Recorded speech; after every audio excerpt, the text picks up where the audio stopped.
When it comes to mic arms, there are so many choices and so many similar options, it's beyond confusing. And if you're anything like me, whatever you buy, you almost always end up wondering if there's something better out there. Today, we're comparing two popular options. The budget-friendly Fifine BM88, priced at around $50 to $60 depending on the latest Amazon sale, and the premium Elgato Mic Arm Pro, currently retailing at $179 US. After purchasing the Fifine BM88 myself, Elgato reached out and provided their Mic Arm Pro for me to review. And honestly, going into this comparison, I was skeptical that such a dramatic price difference could possibly be justified. As soon as I unboxed the Elgato Mic Arm Pro, it was clear that the build quality of the Elgato was on a completely different level compared to the BM88, which is kind of what I expected given the premium price point. But once I actually started using it, I quickly realized that the Elgato Mic Arm Pro was hands down the best mic arm I've ever used. Just to repeat, yes, Elgato did send me the Mic Arm Pro free to review, but I truly never expected that the end result would be me filming a video saying that I think it might actually be worth the money. Now understand that I'm not saying that 100% absolutely no question the Elgato Mic Arm is worth $179, but by the end of the video you will understand why I'm mostly convinced that it is worth it, without glazing or hyping it up. But the real question you have to ask yourself is, are the reasons I give for why I think the Mic Arm Pro is probably worth it make it the right choice for you? Let's get into it. Also, just a couple disclaimers. This is very much a raw demonstration of both mic arms and their functions, not some hyper-produced sponsored video. Yes, Elgato did send me the Elgato Mic Arm Pro for me to review, but Elgato did not give me any instructions on what I could or could not say, and all the information I give you in this video will be my real thoughts and opinions. Also, because this is not some hyper-produced video, I had a choice whether to demonstrate it myself and have my roommate film it and basically have to direct him how to shoot the video and which shots and angles I wanted, or I could have him demonstrate both mic arms and I film it. So my roommate is doing the demonstrating while I'm the one filming it. So with that little disclaimer and promise to maintain integrity out of the way, this is the Fifine BM88, put together and connected to my desk. I was already using the Fifine and had been using it for about a month, so I didn't film the unboxing, but I will say that both the Elgato and the Fifine were safely and securely boxed, and I was happy with the packaging on both products. The first thing about the BM88 that I want you to pay attention to is that the entire product is made out of cheap pot metal. Now for $55, you can't expect the highest quality materials, and the build quality of the BM88 is solid. It is all metal, which is nice, but it does also feel cheap. So the BM88 and the Elgato both come in multiple pieces. You secure the first piece to the desk, and then you secure the first part of the arm to the desk stand. You attach a screw from the first arm to the desk stand using an included Allen key to make sure it's securely in, and it does feel solid. And then you attach the second arm to the first arm using the same method. The second arm is the arm that your microphone will attach to. The BM88 also does come with an adapter if your microphone needs it in order to secure it in, and once you've secured all three pieces of the mic arm into place and attached to your microphone securely, it's ready to be used. Probably the biggest issue I have with the BM88 is what you're looking at now. In order to adjust the microphone up and down, you have to use a separate Allen key every single time you adjust it. Now you could keep it a bit looser so you can move it, but you're shortening the lifespan of the mic arm by doing that. So if you want your $55 BM88 to last, you need to loosen the articulating arm with the Allen key in order to adjust it, and then tighten the articulating arm once it's adjusted. And if you're anything like me, this can be a real problem because you don't always sit in your chair the same way, and your head is not always at the same angle, and therefore your mouth is not in the same position. So you have to literally adjust the mic arm every single time you use it. And don't forget, if you're feeling uncomfortable or you adjust how you're sitting, or if you get up to get something to drink and come back, that means you have to adjust it again. And after the first 20 or 30 times of doing that, you're going to get tired of it because that means you have to have an Allen key sitting on your desk all the time so you can adjust the mic arm. So it's in a position where your microphone's going to pick up your voice properly. I recognize that this was a huge problem literally the first time I used the BM88, but as I just said, the problem only intensified once I realized that every single time I moved, I needed to adjust it. This is the biggest and most important difference between the BM88 and the Elgato Mic Arm Pro, because the Mic Arm Pro uses non-mechanical spring technology, which basically means that the Mic Arm Pro is not only incredibly maneuverable, maneuverable, but also once you put it into a position, it stays there. And you don't have to worry about having an Allen key next to your desk or worried about what happens if you adjust yourself in the seat or move around a little bit, because it's very easy to maneuver the Elgato Mic Arm Pro.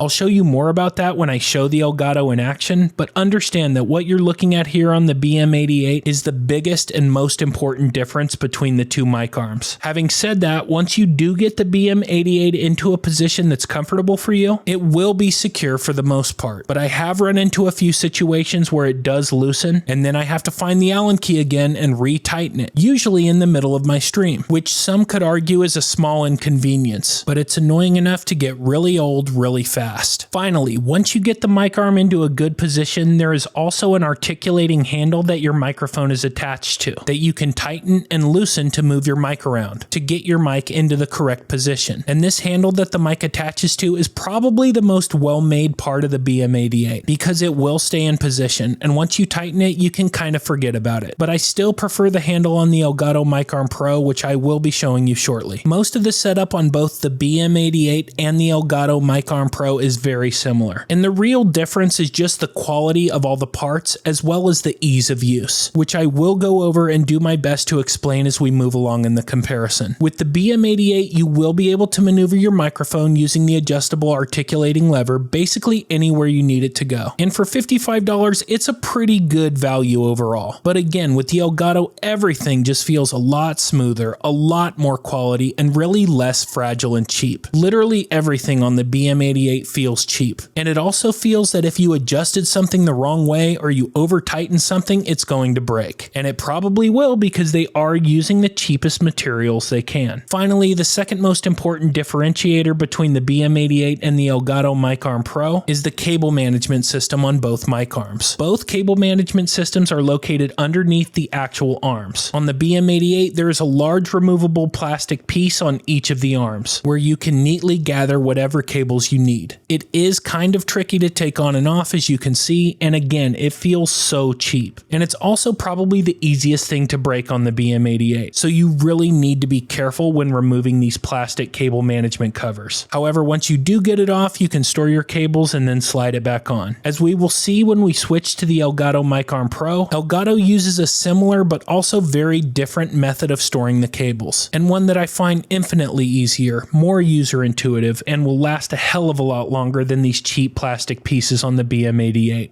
So this is the Elgato Wave Mic Arm Pro. Thanks again to Elgato for sending this to me, and the first thing that I want to point out is the quality difference. I mean, it is a much thicker, solid piece of metal, and even watching the footage back, it's difficult to visually tell you just how dramatically different the quality of the Mic Arm Pro is in comparison to the BM88. You can see all the branding Elgato has put all over the Mic Arm Pro, and the hinges are magnetically capped, and you can replace the caps with different colors, which is a cool feature to personalize the mic arm for yourself, but for me it's not that big of a selling point. Just like the BM88, you hook the base to your desk using a lefty-loosey, righty-tighty lever, and once you've tightened the base to your desk, you can move the lever out of your way without having to loosen the base, which is one of the many little features and extras the Elgato Mic Arm Pro has that shows that Elgato is constantly listening to streamers and content creators when designing their new products. Again, you use an Allen key to tighten the first arm to the base, and while you can't see it, even the screw threads have been polished to make it easier for you to screw into place. And just like the BM88, once you've screwed the first arm into place, everything is secure. Another feature of the Elgato is there is an attachable 3.9-inch riser, so if you're like me and need that extra lift to make sure the mic arm doesn't hit anything on your desk, Elgato has you covered. The riser is something I didn't really think about until I attached it and saw how much more flexibility that extra 4 inches gives me when moving the mic arm around. You attach the extra riser using the same process by attaching a single screw using the included Allen key. And I know you're probably tired of me repeating it, but again, everything on the Elgato Mic Arm Pro is quality, and that includes the extra high riser. Even when my buddy was physically demonstrating everything you're seeing, he commented multiple times on the vast difference in quality of the Mic Arm Pro as as compared to the BM88. Once you've attached your mic, you can adjust your microphone using an adjustable lever, and you can move your microphone wherever you want or need it to go. And again, it's very smooth, even smoother than the BM88, and when you tighten it, yes, it does feel more secure than the BM88. And like I've mentioned, for the price point of the Elgato Mic Arm Pro, everything should feel more solid and more quality, and it does. Another great feature of the Elgato Mic Arm Pro, and the second most important differentiator that makes the Elgato Mic Arm Pro on a totally different level than most mic arms, let alone the BM88, is the cable management system. Elgato uses removable magnetized metal panels that snap into place. No worrying about some cheap, flimsy plastic breaking on you, and these are seriously strong magnets. They're so strong that it took my buddy a couple tries to get them off the first time, because you just wouldn't expect such strong magnets on a mic arm, but it makes the whole process of cable management super simple. You put the cables in and the magnets do the rest. It literally snaps into place and you no longer have to worry about it. Cable management is the bane of all our existence, and the magnetized panels just take all that away and make the whole thing really simple. Moving on to the main selling point of the Elgato Mic Arm Pro, in my opinion, other than the quality, is this adjustable suspension tension. So what I did, and what I recommend you do, is make sure the first arm is attached to the base, the second arm is attached to the first arm, and then attach your microphone to the second arm. You need to attach your microphone so you can adjust the suspension tension for your microphone. It's very easy and intuitive to adjust, and basically what you're doing when adjusting is adjusting for the weight of your microphone. If the tension is too loose, then your microphone won't stay suspended and the mic arm will drop. And if you over adjust the tension, the arm won't move down where you need it to be. However, once you attach your microphone and adjust the Mic Arm Pro for the weight of your mic, you're literally done. You can move the arm up, down, sideways, wherever you need it to be, and the mic arm will stay right where you need it to. No need to worry about having a permanent Allen key on your desk in order to adjust the mic arm. No need for anything really. You just set the tension and you're done. Just like with every Elgato product I've ever used, it just works. And while $179 is a lot for a mic arm, and I do think that it's probably $20 overpriced, prior to receiving the Mic Arm Pro, I had spent right around $160 on mic arms since I started streaming during the pandemic. And if I could go back in time and tell myself, hey, for $20 more, you can get a mic arm that is super high quality, is easy to use, and is going to last you for a long time, I would do it. Save myself the hassle of constantly adjusting my mic arm, saving myself the aggravation of never really being satisfied with the performance of my mic arm, and just like so many of us, you deal with a problem long enough, you get used to it, and you forget the problem even exists until the problem is solved. That's exactly how I felt with the Elgato Mic Arm Pro. Once I got everything hooked up and started to use it, it just felt perfect. Yes, it's expensive, but in this case, you really do get what you pay for. I would say if you're just getting started in content creation and streaming, or if you're not sure how much of a financial investment you can or want to put into content creation or streaming, then the Fifine BM88 is a perfect choice. It's cheap, it works reasonably well, and for the price point of $55, it's going to be difficult to find a better value mic arm for the money. But if you're serious about content creation or streaming, if you've been frustrated or dissatisfied with your mic arm, if you're tired of constantly having to make little adjustments to your mic arm, or if you just want the best mic arm I've ever used, then get the Elgato Mic Arm Pro. There's no doubt you'll love it. It's really just a great piece of equipment that, as I said at the beginning of this video, I didn't expect to love as much as I do. And even at the high price point, it is worth it because of how much easier it makes my process of creating and streaming every day. Thanks so much for watching. I hope this comparison clearly showcased the strengths of both the Elgato Wave Mic Arm Pro and the Fifine BM88, helping you make the best choice for your setup. Huge thanks again to Elgato for sending me the Wave Mic Arm Pro. It's become a favorite in my studio. If you enjoyed the video, please like, share, follow, and subscribe. It really helps support the channel. And just to show how much I do love the Elgato Mic Arm Pro, I'm excited to announce my first ever giveaway hosted through Gleam.io. I'll be giving away my lightly used Fifine BM88, which is still in perfect condition. Check the description below for the Gleam link and all official rules. Just note that the giveaway isn't available for European residents due to shipping limitations. Good luck, and as always, remember, it's only GG when you win.